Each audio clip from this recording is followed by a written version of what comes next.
Olá, meu nome é Lucas, este é o Diário de Leitura e no vídeo de hoje eu venho meio que dar uma continuação ao vídeo passado. Porque no vídeo passado eu mencionava aqueles escritores que eu tenho vontade de ler ainda em 2022, que são assim espécies de dívidas literárias que eu tenho para com o ano. Mas apenas para com o ano, porque eu li muitos desses escritores nos anos passados, eles se tornaram vídeos aqui no canal, eu pude comentar a respeito deles. Mas a lista que eu trago hoje para vocês é constituída por escritores e escritoras que, assim, eu não leio há muito tempo, mas muito tempo mesmo, como vocês verão aqui, em certos casos, desde a adolescência. E assim, não há motivos para eu ficar adiando tanto esse encontro, porque por vários motivos é evidente que eu vou adorar essas leituras, que esses escritores já se provaram ser muito bons, a obra deles tem tudo a ver com os meus interesses literários. Por um motivo ou por outro, em alguns casos até por bons motivos, eu continuo adiando essas leituras. Eu vou compartilhar isso com vocês e tentar explorar um pouco dos motivos que causam essa demora. Antes de prosseguir com o vídeo, no entanto, eu convido vocês mais uma vez, se gostarem do vídeo, a curtirem, se inscreverem no canal, ativar o sininho para notificação a respeito de novos vídeos aos sábados e quartas-feiras às 18 horas, para deixarem os seus comentários, quais são as suas dívidas literárias, comprarem através dos links da Amazon e ajudar o canal, e também conhecer a página que eu tenho no Apoia-se e tornar-se um parceiro do canal. Eu vou começar, gente, com a maior dívida de todas. Eu já vou começar assim, né? Pela maior mesmo, que é a de Graciliano Ramos. Vejam só. Eu até tenho aqui em casa São Bernardo, tenho Insônia, tenho Caetés e tenho Angústia. É impressionante, né? Como os títulos das obras do Graciliano Ramos são pesados, né? Angústia, Insônia, Memórias do Cárcere, Vidas Secas e por aí vai. E a verdade é que do Graciliano Ramos eu li apenas um livro, Vidas Secas. E eu li para a escola. E olha, acredito até que tenha lido no ensino fundamental e não no ensino médio. Ou seja, faz muitos anos mesmo que eu não leio nada do Graciliano Ramos. Para não falar que eu não leio nada do Graciliano Ramos, eu até li neste livro aqui que eu sempre recomendo, Os 100 Melhores Contos Brasileiros do Século, um trecho de Vidas Secas que eles meio que transformaram em conto. Na verdade, são dois trechos. Um de Vidas Secas, que é o episódio da baleia, que eles transformaram em conto, e depois um que eu acho que é um conto individual mesmo, chamado Um Cinturão. Eu me recordo de ter gostado de ambos e especialmente desse O Cinturão. Vendo ali que, com certeza, se eu tiver acesso de novo à obra do Graciliano Ramos agora na idade adulta, eu vou adorar. Mas por algum motivo, apesar das boas referências dos amigos, eu insisto em continuar não lendo o Graciliano Ramos. Parece que eu nunca acho tempo, eu sempre me esqueço dele na hora de montar os meus projetos de leituras para o próximo ano, sabe?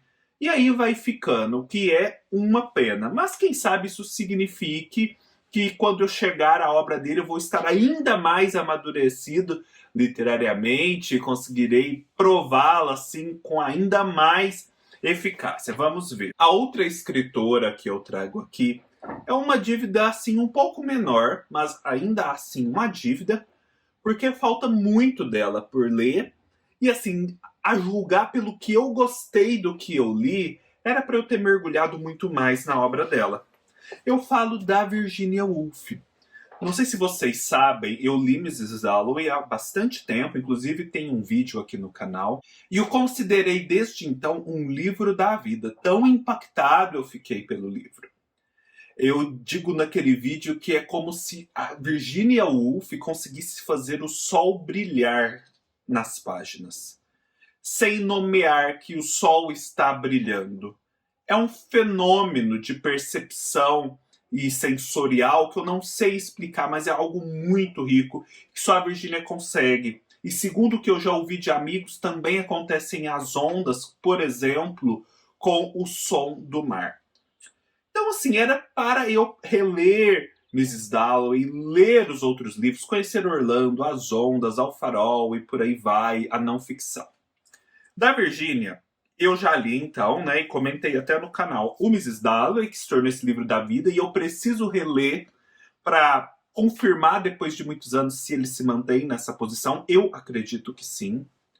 Eu li esse outro livrinho que pouca gente comenta, mas que é tão precioso a seu nível quanto o Mrs. Dalloway, porque também traz essa sensação de vida pulsante, que é Cenas Londrinas, um livro delicinha sobre Londres, que também te faz sentir como se o sol estivesse brilhando acima da sua cabeça. Eu não sei explicar como.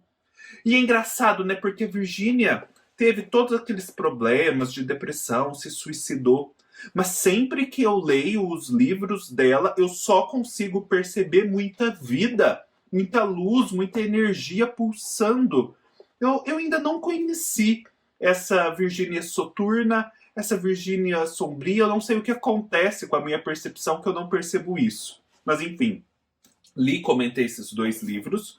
Um que eu li, mas infelizmente eu não comentei no canal, e eu precisaria reler para comentar porque vale muito a pena, é Flush, essa história de um cachorro, uma narrativa contada a partir do ponto de vista de um cachorro. Também é de uma beleza, de uma sensibilidade e de uma graça incomparáveis. Se você nunca leu ou sequer conhece esse título da Virginia, corra atrás, é maravilhoso para quem gosta de animal e para quem não gosta também, para quem não é tão afeiçoado. E o que eu tenho aqui em casa, que é só uma parcela da obra dela ainda não lida, Um Teto Todo Seu, que é aquela coletânea de ensaios famosa que eu preciso ler. Nossa, definitivamente eu preciso ler, porque eu tenho muito interesse. Inclusive, eu estou aqui com vários livros sobre feminismo para me começar a conhecer um pouco mais a respeito, e eu sempre fico meio perdido sobre por onde começar. Eu acho que eu vou começar por esse. Tive essa ideia agora. É um clássico do gênero, né? E pelo que eu já sei, vai trazer muitas coisas das quais eu vou gostar. E eu também tenho o Orlando, que é uma narrativa que eu comecei a ler, mas por algum motivo eu parei. E eu li também há muitos anos essa outra coletânea de ensaios que também me causou uma sensação de vida muito forte. Até a capa reflete isso, né? Que é da Kozak, O Valor do Riso e Outras Histórias. Para quem não sabe, a Virginia Woolf está sendo republicada, as obras completas dela, por uma editora brasileira que eu acho que é a Relicário ou a Nós, uma dessas duas, ou uma terceira, agora eu fiquei com dúvida. Eu vou deixar todas as referências aqui embaixo, porque vale a pena conferir. Essa outra dívida que eu vou mostrar aqui é quase tão grande quanto a que eu tenho com o Graciliano Ramos. E eu vou explicar o porquê, talvez ela até supere por esse motivo. Que é a dívida que eu tenho com Carlos Drummond de Andrade. Carlos Drummond de Andrade é o escritor do qual eu tenho o maior número de livros. Eu tenho aquela coleção da Companhia das Letras completa.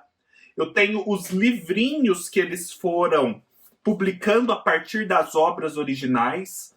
Esse eu acho que existiu independentemente desde o princípio, mas há outros que eu também tenho. Eu tenho edições da Kozak Naif, como essa aqui, linda, de Confissões de Minas. Tenho a edição de Confissões de Minas da Companhia das Letras. Esse é um até que eu já li, que é de prosa. Tem várias edições especiais, como essa aqui, mais recente, Canto Mineral, cheia de ilustrações. Mas a verdade é que eu quase não leio Drummond. E aí você vai se perguntar, por que você fez essa coleção? Porque em determinado momento da minha vida, já sabendo que eu queria constituir uma biblioteca completa de literatura brasileira, ou seja, composta pelo que há de mais importante na nossa literatura, dos nossos grandes escritores e escritoras, eu vi a chance de fazer isso, né, de trazer uma biblioteca completa relacionada ao Drummond, porque os livros dele vinham sendo publicados pela Companhia das Letras, ainda havia acesso aos livros da Kozak, e essas edições especiais pululavam, muitas edições de cartas também, e elas sempre foram muito bonitas e atraíam a minha atenção. Então eu fiz e não me arrependo, porque ela está aqui bonitinha, A da Companhia das Letras agora começa a se tornar rara, porque o Drummond foi para a Record, inclusive eu já tenho algumas edições da Record. Mas eu preciso ler, e eu preciso ler poesia, gente. Nossa, ontem eu estava assistindo a uns documentários da HBO Max sobre a Adélia Prado, a Hilda Hilst, a Cora Coralina. Antes também eu havia assistido um documentário no YouTube sobre o Manuel de Barros, chamado Só 10% é Mentira. E, meu Deus, o quanto eu estou perdendo não sendo um leitor de poesia. Eu tenho que desautomatizar tudo o que me leva a só ler prosa, porque, na verdade, é o mundo que nos leva só a ler prosa. Porque a poesia, ela diverge muito do padrão do mundo que vivemos, né? Ela é um grito de independência, ela é um ato até revolucionário, vou ousar dizer.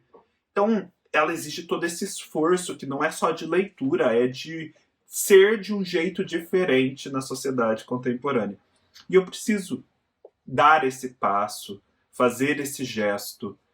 E Drummond certamente vai ser uma dessas leituras que vai acontecer com maior efetividade quando eu fizer isso. Espero que já esteja fazendo, a partir aí de ter assistido esses documentários. Eu gosto de algumas poesias que eu já li, não é que eu não tenha lido nada, A Máquina do Mundo, A Flor e a Náusea, e por aí vai, mas eu sei que há muito mais por conhecer. E a prosa do Drummond, e aí também está um ponto que eu ainda preciso conhecer mais, mas o que eu conheci, como esse Confissões de Minas, é maravilhosa. Como o Drummond escrevia bem em prosa. Se você nunca leu, leia. Outro escritor que se parece com aquela situação lá da Virginia Woolf é o Coetzee. Como eu cheguei à obra do Coetzee? É totalmente louca essa história. Por quê? Porque o Coetzee lançou a princípio esse livro, A Infância de Jesus. Tá. Livro incrível, né? Com essa capa incrível. Eu não li. Já vou explicar porque eu tô falando que é incrível. A capa é incrível, principalmente. E aí, como parceiro da Companhia das Letras, certo dia eu recebi o volume 2 dessa saga, que agora já tem o volume 3, mas não publicado no Brasil, que é A Vida Escolar de Jesus. Como eu gosto de ser um pouco anárquico nas minhas leituras, eu falei, quer saber? Eu vou ler esse A Vida Escolar de Jesus mesmo sem ter lido A Infância de Jesus, até porque esse aqui estava meio esgotado na época. E a hora que eu li esse livro, meu Deus do céu, minha cabeça explodiu. Explodiu, porque assim, eu li o livro, fiz uma associação com o título, e para mim, nessa associação, o título, assim, perturba a sua leitura, porque a narrativa caminha num sentido. Mas esse título, A Vida Escolar de Jesus, te faz dar umas interpretações completamente loucas ao que está acontecendo. Se o título não existisse, essas interpretações também não existiriam. E assim, a coisa foi num tal grau que este livro aqui, o segundo de uma trilogia que eu não tinha lido o primeiro volume, se tornou o melhor livro lido daquele ano. Tem até vídeo aqui no canal, vocês podem conferir. Então era natural que eu buscasse mais coisas do Coetzee. Até porque eu também li um trecho dele.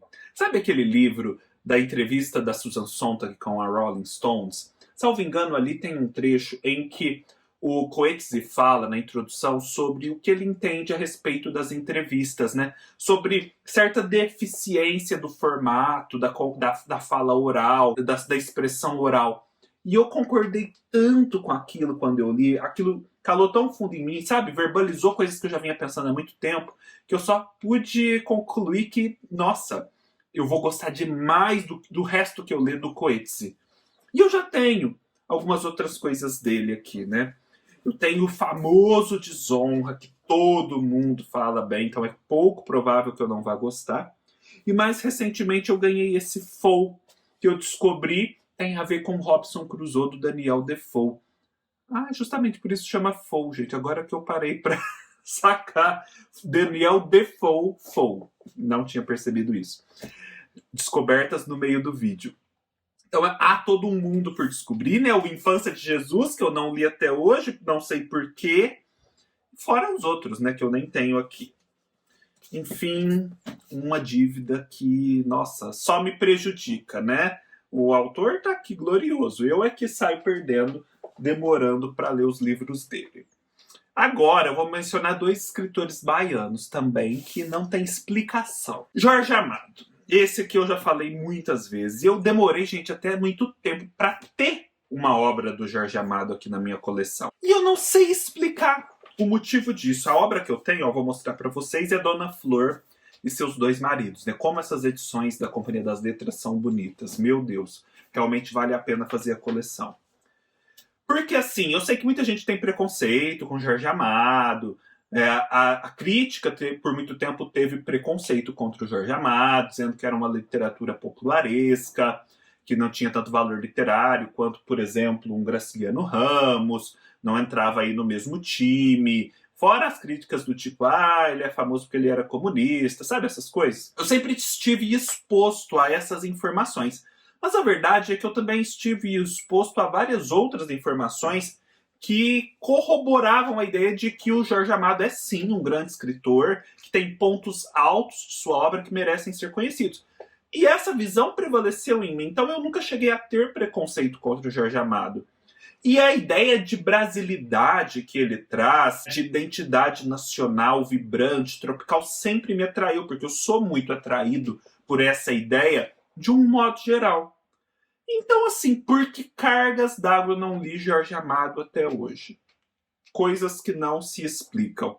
Eu tenho aqui a Dona Flor e seus dois maridos, mas me parece, segundo me indicaram por aí, que eu gostaria mais, né, como uma primeira experiência de A Terra dos Sem Fins. Eu acho que é isso. Tá lá na minha lista de desejados. Quem sabe um dia, em breve, né, se Deus quiser, eu leia esse livro e comece a minha saga pelo Jorge Amado, e até a comprar os livros, né? Porque a verdade é que eu continuo tendo só esse. E, a meu favor, eu digo que eu tenho a biografia. A biografia eu acho que eu vou gostar bastante também. Eu me sinto até tentado a ler primeiro a biografia. Eu comprei ela numa pré-venda do site da Todavia, e ela veio até autografada pela escritora Josélia Aguiar. Pensa, ela autografou isso em novembro de 2018. E o livro tá aqui, ó, já tá até amarelando um pouquinho na parte de cima, né, por conta da poeira. Tenho que saldar minha dívida com Jorge Amado. Inclusive, falando aí em documentários, eu estava assistindo a um documentário na Amazon Prime sobre o Dorival Caymmi, que era grande amigo do Jorge Amado e vivia toda aquela vibe da baianidade. E aquilo só reforçou, né, a necessidade de eu me encontrar com esse mundo, que é um mundo ao qual eu aspiro, esse mundo da baianidade solar e tranquila. E o outro baiano é o João Baldo Ribeiro, aqui ao Viva o Povo Brasileiro, um livro que eu ganhei de presente de amigos. E o João Baldo até tem uma história mais antiga, porque na minha adolescência eu lia muito jornal. Os jornais da época traziam um pouco mais de literatura e foram por muito tempo fontes de referências para mim, na minha formação literária, quando a internet não era o que é hoje. E no Estadão que eu lia, sempre tinha a crônica do João Baldo Ribeiro aos domingos, e eu lia a crônica. Então eu já fui me afeiçoando ao João Baldo, à sua leveza, ao seu humor desde aquela época. Mas nunca li os livros. Viva o Povo Brasileiro tem tudo para ser um livro que eu vou adorar, porque justamente é uma coisa assim bem de identidade nacional, bem tropical, bem colorida, viva e ao mesmo tempo épica. E eu ainda não li A Casa dos Budas Ditosos, que eu imagino seja muito engraçado. Enfim, dívidas a serem saudadas. Coisa boa também, né? Porque há descobertas tão maravilhosas a serem feitas. Definitivamente não esgotei a literatura mundial até hoje. E por fim eu menciono um que eu acredito até que seja bom, que eu ainda não tenha lido tanto dele, porque eu vou chegar a ele de um lugar diferente e pronto para uma melhor fruição. É o Rubem Fonseca, de quem eu estou falando. Naquele ano de 2020, em que eu tive tanto contato com os contos brasileiros, eu li pelo menos 3 grandes contos do Rubem Fonseca aqui nessa coletânea. E naquela época eu também aproveitei e li esse livro, considerado menor dele, chamado Histórias de Amor, que tem uns continhos meio grotescos, e eu adorei. E também ouvi um audiobook daquele livro dele sobre o Carlos Gomes. É Carlos Gomes, gente? O maestro do século XIX? É O Selvagem da Ópera. maravilhoso. Mas é um livro que foge um pouco do que é mesmo a literatura dele. E eu acho que eu vou gostar agora de mergulhar nessa literatura mesmo. Eu tenho esse O Romance Morreu, Feliz Ano Novo, clássico, e Amálgama, porque é uma literatura meio violenta, meio grotesca, meio pesada, sombria, que trata muito da violência urbana. E depois que eu li o Cortázar, que o Cortázar foi me preparando para o insólito, e do Cortázar eu fui para aquelas escritoras latino-americanas, pelo menos para a ideia delas, de uma literatura que pinta a violência urbana de uma forma fantasiosa, até em tintas fortes, insólitas, mas muito expressivas. Depois também que eu conheci o Nelson Rodrigues, que é de certa forma uma contraparte do Rubem Fonseca, eu acho que eu fui sendo mais preparado para esse encontro, né, desse escritor que é mais pesado, que é mais brutal, e para entender o sentido estético, literário dessa brutalidade, dessa violência e conseguir apreciar. Então, nesse caso, eu acho que a demora foi bem-vinda, mas a verdade é que eu acho que já estou mais preparado agora e esse encontro pode acontecer. É isso, pessoal. Espero que tenham gostado. Se gostaram, deem like. Deixem aqui nos comentários quais são as maiores dívidas literárias de vocês. Deixem aqui também quais desses livros mais lhes interessaram a ver aqui no canal. Comprem pelos links da Amazon e ajudem o canal. Conheçam o meu trabalho no Apoia-se. E nos vemos numa próxima oportunidade. Até mais.